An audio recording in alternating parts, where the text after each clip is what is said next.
Hi everyone, it's Quickie Baby and welcome back to World of Tanks, and today I'm playing in the tier 10 Italian auto-reloading medium tank. It is the Progetto 65. Now you'll know if you've been watching this channel in the last week when I featured a replay on the Progetto 46, and boy what a cracker that was in a video that was called Masterful, I think. That was my Tuesday release, I believe, that I was just about to unlock this tank. I'd unlocked it about a month ago, but I was waiting for it to be top of the tree to purchase it for about 4 million, because even though I've got quite a lot of credits, I still like to save for some reason. Call me Scrooge McBaby or whatever. So I picked it up for 4 mil, and I have been simply hooked on this tank. I think it's just a variety of things, but mostly because of the variety of gameplay that this vehicle provides. It's just such a great all-rounder, and the auto-reloading mechanic of the Italians just absolutely feels phenomenal. It really does. It kind of feels a lot like when they put the Swedish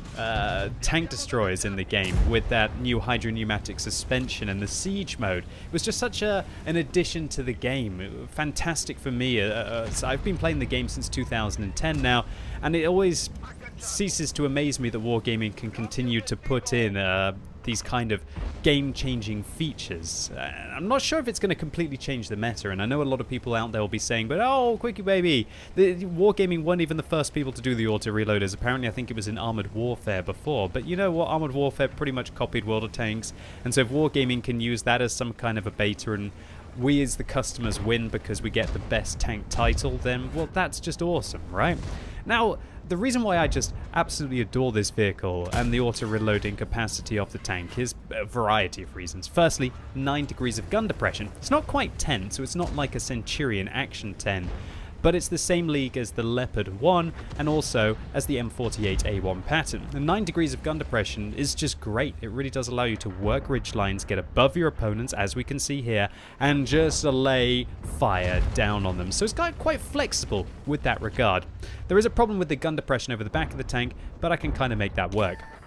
Another reason why I like this vehicle is that it's able to do 1,440 damage, albeit within 7.5 seconds of the first shot. So it's not quite like a Bat Chatillon, which is doing a full 390 alpha, and it carries 5 shells, so it's dealing 1,950 within like 12 seconds of the first shot. This vehicle is very good for kind of like bursting out a couple of rounds, and oh, that Jagdtiger just catches me in the back of my vehicle trying to use some of these funky positions on this Italian map Province, now at tier 10 in one of the most recent patches. This tank just feels like it's not as good as an autoloader, like a Bat Chatillon. It doesn't nearly burst as fast or as hard as a TVP does.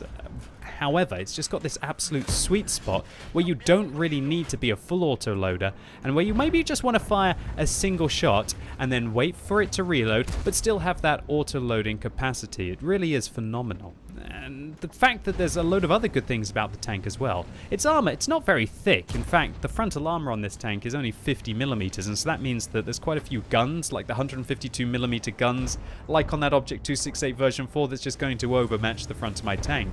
But it's very well angled, as we can see here. And so quite often if you angle like this on your frontal hull, players are going to make the mistake. And talk about making mistakes. This T10's made a bit of a mistake here. Oh, a bit of a ricochet off the upper hull. Poor play there by me. I should have shot the tracks and I would have been able to take him out. But hopefully somebody will be able to finish off that T10 as we have locked him down completely out in the open. And there you go. The Guerrilla 15 finishes off the job.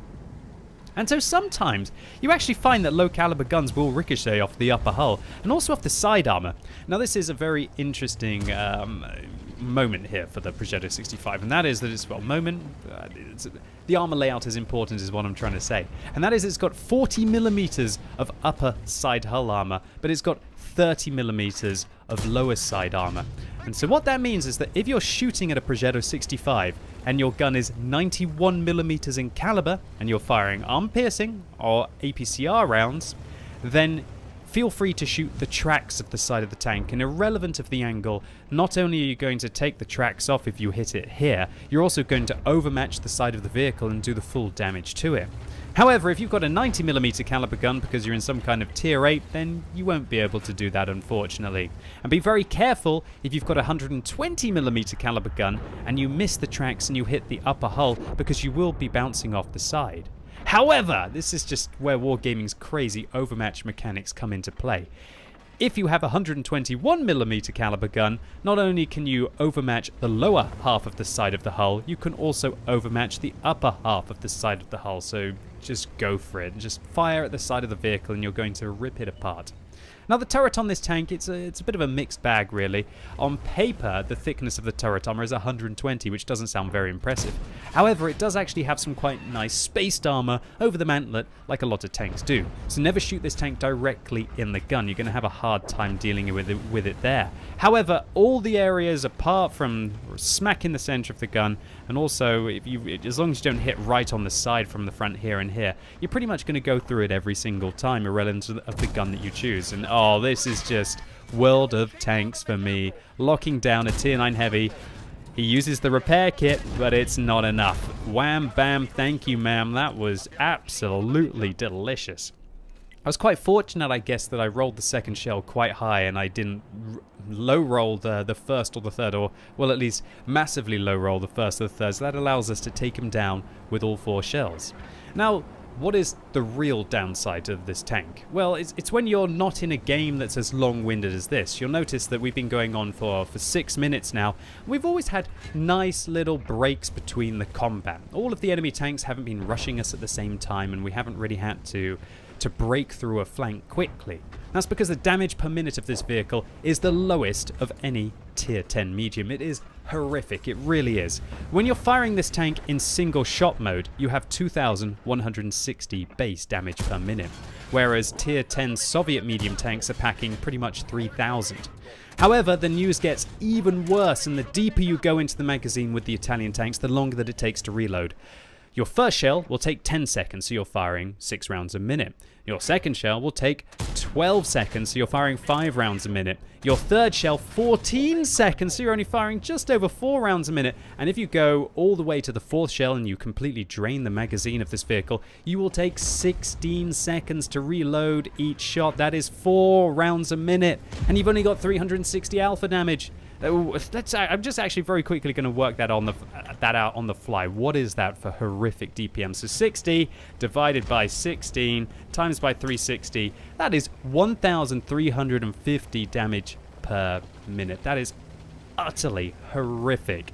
And so you've got to be very careful in this tank, because when I've been playing it, firstly I've been having a lot of fun in it. I've mentioned that a couple of times already. I'm just so hyped about this tank. I can't wait to play it more later on today.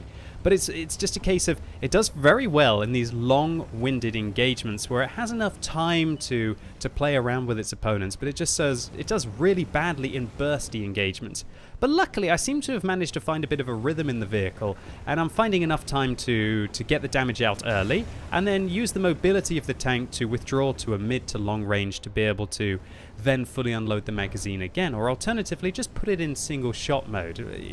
It really is a high skill cap tank that will reward an experienced player, and if any of you out there are World of Tanks veterans, I thoroughly recommend checking this tank out if you love your mediums, because it just truly has been the most fun tank I've played pretty much since the Stridsvagn 103B that came out. Anyway, I'm making my way up the slope here. The 257 wasn't quite... Oh, he actually was spotted. Where was that 257? Unbelievable. Bit of a misplay there by me. I think he must... Maybe he just pulled out behind the building as I was looking around. And I know there's a Stridsvagn 1030 here, and I used the shot directional indicator to highlight that he's dead ahead of me. I'm thinking he might hopefully think I'm going to the left of the rock, but I don't. I'm going through the right. And because I'm loading heat rounds here, that actually means that I can not overmatch his vehicle, but I will penetrate up to 85 degrees of angled armor. And now this is a key moment. I go out round the rock to try and bait the enemy artillery, although the enemy artillery decides not to fire, so definitely keep that in mind. So the E75 just takes a big old hit for nearly 600 damage, strongly suggesting that that was the Object 268 version 4. Well, definitely, because he wasn't stunned, and there's the artillery hit for 261. So that 268 version 4 has got really good view range, and so I was very afraid here of being spotted, so I was waiting as long as I can. I'm just moving in case he's going to get me again. And look at this lower play to the 268 version 4. It's still bouncing my heat rounds left, right, and center. You can see he's aiming directly at me. And I was worried that the 268 version 4 was going to blind fire here. And so I move, I wait, I'm going to fire one, and then I'm going to quickly pull back behind the building in case the 268 version 4 would blind fire me, which I was immensely concerned about. Alright, so now it's about communicating. We're in a 2 versus 2 situation here. But that 268 version 4 has got way more hit points than us, so we're gonna have to work together. And because I'm on 556 hit points, that means I can probably take a hit from the artillery. Well, hopefully, unless it penetrates me, but I'm not going to be able to take a hit from the 268 version 4. And as I mentioned, he will overmatch the entirety of my tank. If he fires armor-piercing rounds, if he fires high explosive rounds, I can probably take the hit. And if he fires heat, then, well, you know what, if he fires heat against me, he's actually making a big mistake, because he won't have that benefit of being able to overmatch my armor. So you'll see, I pinged the map. I asked the Super Conqueror to wait for me, please, because I've told him I'm going to make my way around here, buddy. Let's pincer this tier 10 Soviet tank destroyer. And while the jury may still be out about how good the 268 version 4 is in its post-nerf state, I can tell you they've still been having some great games that I've been in personally, and it looks like on VB Addict, at least if the statistics are to be trusted, that his win ratio isn't dropping very near 50% as I was hoping it was going to. Alright, so tense stuff here. And what I want to do is I'm actually going to hug the right here, because I want to stay down below the ridge, because I don't want the artillery to spot me, who's likely to be skulking in these bushes here. Because if the artillery spots me, then the 268 version 4 will surely know that I'm going to be able to flank him. Alright, so tense moments. I look to the left, expecting the artillery to catch a glimpse of me, and also worried that the 268 version 4 might be just falling back into another position. Well, at the time, considering that I didn't spot him, the first thing to do is to unite with the Super Conqueror, because if I make all my way down here, then that means that the 268 version 4 surely isn't here. And this is where I was starting to get a little bit nervous, because I was really hoping that I was going to catch that 268 version 4 in the back, but now that I know that he's not here, there's only likely one place that he's gone. He must have made his way around these buildings, and perhaps we even crossed each other while I was making my way around the slope here. The 268 version 4 did that. Alright, in this scenario, I am just going to go in. The 268 version 4 is clearly playing to draw or to lose. I'm not willing to go play kissy chase with the 268 version 4. I'm just going to rush my way in. I immediately get spotted. The artillery misses me, and that might mean that the 268 version 4 is here. There's the artillery, and the 268 version 4 bounces a premium heat round off me. Oh my word, it's my lucky days. And I decide to hold my shell to get my DPM going again. I notice he's on low enough hit points for me to be able to go through him twice, and all I need is 2 more shells to finish him off. 1 more, and then wham bam, and oh, Super Conqueror, come on buddy. Kill secured. Well, I guess I should be thankful for the Super Conqueror there, right? But that means that I'm not going to be able to get a top gun from this game, because the Super Conqueror is going to take the kill on the self-propelled gun as well.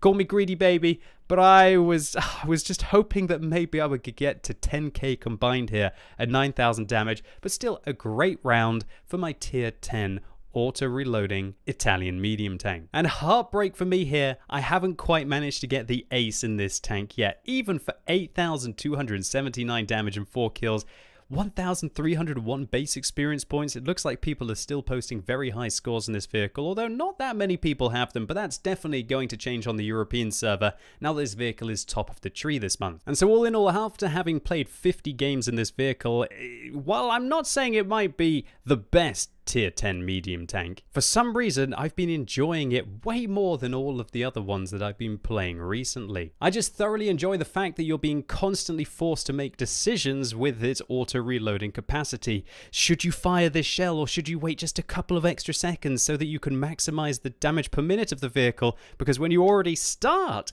as the worst tier 10 medium tank with its damage output, how can you afford to fire more shells to go even lower? And I think it's just the flexibility of the vehicle that makes me feel like I've always got a chance, and irrelevant of the map or the matchup, there's always something I could be doing to help influence the battle. Anyway, that's it for today's video, ladies and gents. I hope you enjoyed it. If you did, give it a thumbs up, but if you hated it, make sure you give it a thumbs down. And if you're watching this video as it's released on Sunday, it's time for another World of Tanks Tech Tree Showcase on twitch.tv/QuickieBaby. And this week, seeing how the Progetto 65 is top of the tree on the European server, there's no better time for me to showcase the entirety of the Italian medium tank tech tree. So come along right now as I start at tier 1 and work my way up towards tier 10 so you can see if it's a line that's maybe worth grinding, or alternatively, if you already have a few of the tanks, maybe pick up a few tips and tricks along the way. And so I'm really looking forward to seeing as many views as possible right now on twitch.tv/QuickieBaby. And as always, thank you so much for watching. You've been epic, and hopefully I'll see you soon.